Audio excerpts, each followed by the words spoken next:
السلام علیکم ورحمۃ اللہ وبرکاتہ و مغفرتہ۔ آج کے کلپ کا ٹاپک ہے کہ جو ہم لوگ سنتے ہیں وہی ہم دیکھتے ہیں۔ اس کی مثال ہم لوگ سورہ ملک کی اس آیت سے لے لیتے ہیں کہ اللہ تعالیٰ کہتے ہیں قُلْ هُوَ الَّذِي أَنشَأَكُمْ وَجَعَلَ لَكُمُ السَّمْعَ وَالْأَبْصَارَ وَالْأَفْئِدَةَ قَلِيلًا مَا تَشْكُرُونَ، کہ ان سے کہہ دو کہ میں نے ان کو پیدا کیا، ان کو سننے کی طاقت دی، ان کو دیکھنے کی طاقت دی اور انہیں دل دیا، لیکن ان میں سے بہت تھوڑے ہیں جو شکر بجا لاتے ہیں۔ اب یہاں اللہ تعالیٰ نے ہمارے حواس خمسہ یعنی ہماری 5 اسپیشیلٹیز جو کسی بھی چیز کو محسوس کر سکتی ہیں، ہماری حواس، اس میں سے صرف 2 کا ذکر کیا ہے، دیکھنے کا اور سننے کا، اور اس سے بھی پہلے سننے کا ذکر پہلے کر دیا، دیکھنے کا بعد میں کیا، اور دل کو بعد میں۔ میرا ایک کلپ تھا جس کے اندر میں نے فؤاد کا ذکر کیا تھا، تو افئدہ اسی سے نکلا ہے جس کا مطلب ہے دل۔ تو اب اس پہ تھوڑی سی بات کرتے ہیں کہ اللہ تعالیٰ نے سننے کو پہلے کیوں رکھا اور دیکھنے کو بعد میں کیوں رکھا۔ اور میرے کلپ کا ٹاپک بھی یہی ہے کہ جو ہم لوگ سنتے ہیں وہی ہم دیکھتے ہیں۔ کبھی ہم نے کیئرفلی کانشیسلی اس چیز کو محسوس کیا ہے کہ ہماری جو دیکھنے کی صلاحیت ہوتی ہے وہ سننے کی صلاحیت سے پیدا ہوتی ہے، یعنی جو ہم لوگ پہلے سن چکے ہوتے ہیں ہمارے اندر اس کو دیکھنے کا جذبہ جو ہے وہ زیادہ مقدار میں پیدا ہو چکا ہوتا ہے۔ ہم جان بوجھ کے اس چیز کو دیکھتے ہیں جس کے متعلق پہلے کبھی ہم نے سنا ہوا ہوتا ہے۔ ٹھیک، پوری دنیا کا فائدہ اسی چیز پہ چل رہا ہے کہ سنی سنائی بات جو پھیلتی ہے، پھر دیکھنے والی چیز کو فائدہ اسی لیے پہنچتا ہے کیونکہ لوگوں میں اس کا جو ذکر ہے وہ عام ہو چکا ہوا ہوتا ہے اور شوق بھی دیکھنے کا پیدا ہو چکا ہوا ہوتا ہے۔ اچھا، اب حواس خمسہ میں سے یہاں اللہ تعالیٰ نے 2 کا ذکر کیا، پہلے سماعت کا رکھ دیا، بعد میں بصارت کا۔ تو اس میں یہ اس لیے ہے کہ اللہ تعالیٰ کہتے ہیں کہ جو ہماری سننے کی پاور ہوتی ہے اور ہماری دیکھنے کی پاور، یہ ہمارے اندر علم کو جذب کرنے کا اور معلومات حاصل کرنے کا ایک بہترین سورس ہے، جس میں سب سے پہلے سننا، پھر دیکھنا، اور دل تو ہمارے جو علم کا مرکز ہوتا ہے۔ ہمارے اندر اگر کہیں پہ سب سے زیادہ علم جمع ہو سکتا ہے تو وہ ہمارا دل ہے۔ فلسفے میں اس کو دماغی طور پہ لیا جاتا ہے کہ نہیں، دماغ مرکز ہوتا ہے علم کو جذب کرنے کا، لیکن اس اصطلاح میں، ہمارے دین کے اصطلاح میں، دل کو اہمیت دی گئی ہے۔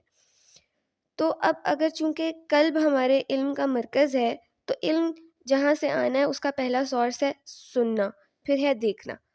آپ نے کبھی غور کیا ہے، آپ پروڈکٹیو چیز سنتے ہیں تو پھر اس کو دیکھتے ہیں، اس کے مطابق آپ کے دل کے اندر نرمی، اخلاص یا دین کی کوئی اچھی بات آنا شروع ہوتی ہے۔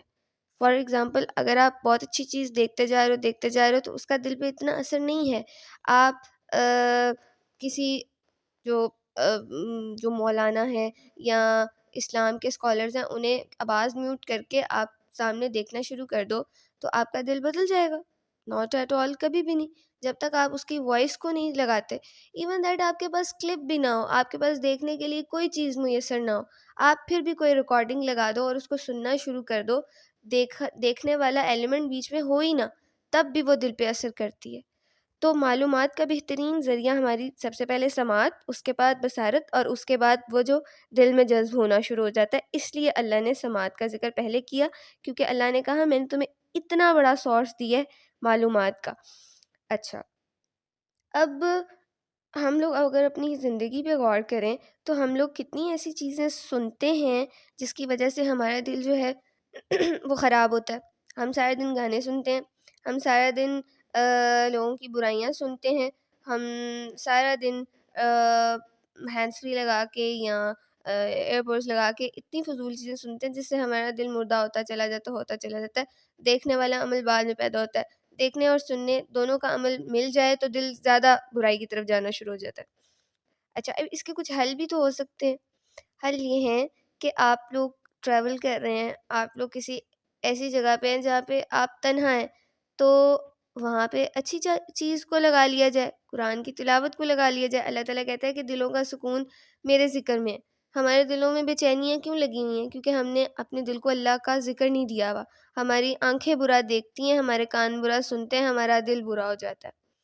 ٹھیک، ایک بات. دوسری بات یہ کہ آپ گھر میں تو ہوتے ہیں نا، گھر والے بھی موجود ہیں، گھر میں قرآن کی تلاوت لگایا کریں. صبح جلدی اٹھتے ہیں تو اٹھنے کے وقت سورہ بقرہ لگا دیا کریں. سورہ بقرہ کی گھر میں چلانے کی، سننے کی اتنی فضیلت اللہ کے نبی نے حدیث میں بیان کی ہے کہ اس گھر میں شیطان داخل نہیں ہو سکتا.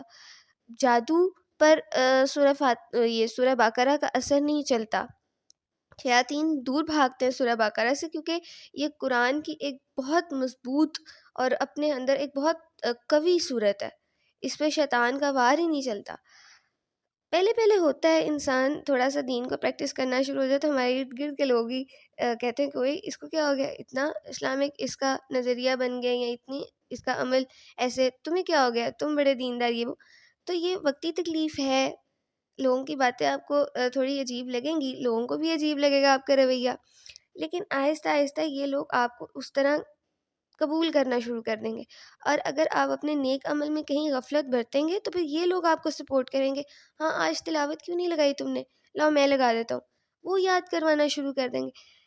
اللہ کہتا ہے تم خیر میں قدم رکھ کے تو دیکھو، میں تمہارے لیے راہیں آسان کر دوں گا.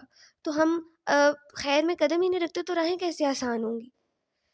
جب ہم لوگ یہ کام خود شروع کریں گے، اللہ لوگوں کے دل ہمارے لیے موڑنا شروع کر دے گا اور آپ اس چیز کو فیل کریں گے. ایک بات دیکھیں، 2-3 مسئلے جو تھے اس کا حل مل گیا کہ سماعت کو کس طرح بہتر کیا جائے. اب سماعت جو ہے اگر وہ بہتر ہونی شروع ہو جائے گی تو آٹومیٹیکلی دل بھی بہتر ہونا شروع ہو جائے گا، اور آنکھیں جو دیکھتی ہیں وہ بھی پازیٹیو دیکھنے پہ آ جایا کریں گی. آپ کہتے ہو کہ میں صحیح چیز سن رہا ہوں تو صحیح ہی دیکھوں. اب دل پہ بھی صحیح کا اثر آنا شروع ہو جائے گا، نہ صرف آپ کے بلکہ آپ کے تمام گھر والوں کے اوپر بھی. اب اس کے اوپر جو قرآن کی وعید ہے کہ میرا بندہ اگر تو یہ سارے عمل نہیں کرتا تو پھر کیا ہوگا. سورہ بقرہ کی ہی ایک بہت مشہور آیت ہے جس کا حوالہ ہم لوگ بہت دفعہ سن چکے ہیں، سم بکم امی فہم لا یرجعون. ہم سمجھتے ہیں کہ یہ آیت بنی اسرائیل، کافروں، مشرکوں کے لیے نہیں، یہ ہمارے اوپر بھی تو امپلیمنٹیشن اس کی ہے، کیونکہ قرآن تو اب ہمارے لیے. پچھلی قومیں تو جا چکی ہیں، وہ تو اپنی قبروں میں ہیں، وہ اپنا سزا جزا سب اللہ سے لے رہی ہیں. قرآن ہماری اصلاح کے لیے. تو اللہ تعالیٰ نے اس میں بھی پہلے سمن کا ذکر کیا، یعنی وہ گونگے ہیں، وہ بہرے ہیں، اور وہ اندھے ہیں کہ وہ پلٹ نہیں سکتے. بہرے ہونے کا ذکر یہاں پہ پہلے آ گیا کہ وہ سنتے ہی نہیں ہیں، وہ صحیح سنتے نہیں ہیں. وہ گونگے ہیں پھر وہ صحیح بول بھی نہیں سکتے، اور امیون وہ اندھے ہیں، وہ صحیح دیکھ بھی نہیں سکتے. فہم لا یرجعون، تو وہ کبھی نہیں پلٹیں گے. اگر وہ صحیح سنیں گے نہیں، وہ صحیح بولیں گے نہیں، وہ صحیح دیکھیں گے نہیں، تو کیسے ممکن ہے کہ وہ پلٹ جائیں؟ یہ وہ تمام فیکٹرز ہیں نا جو ہمارے دل کو موڑنے میں مدد کرتے ہیں. تو اب اگر ہم لوگ اللہ کی ان نعمتوں کا صحیح استعمال نہیں کریں گے تو ہم اللہ کی طرف پلٹ سکتے ہیں؟ کبھی بھی نہیں پلٹ سکتے.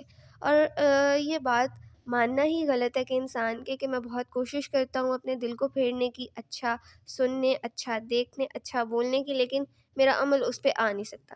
دیکھیں، اگر آپ کا برائی پہ اختیار ہے تو آپ کا اچھائی پہ بھی اختیار ہے.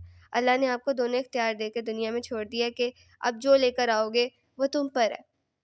تو اگر ہم برائی کی طرف آسانی سے چلے جاتے ہیں تو پھر ہم اچھائی کی طرف سے بھی تو جا سکتے ہیں نا. نفس اور ضمیر دونوں ہیں ہمارے پاس، صرف ضمیر کا غلبہ نہیں ہے یا صرف نفس کا غلبہ نہیں ہے، دونوں کی صلاحیت ہے ہمارے پاس. اب یہ ہم پہ ہے کہ ہم نے کس کو پک کرنا ہے. آپ تھوڑا تھوڑا کر کے بیک سٹیپس آئیں، برائی کی طرف سے پیچھے ہٹنا شروع کر دیں، اللہ آپ کا حامی و ناصر خود ہو جائے گا.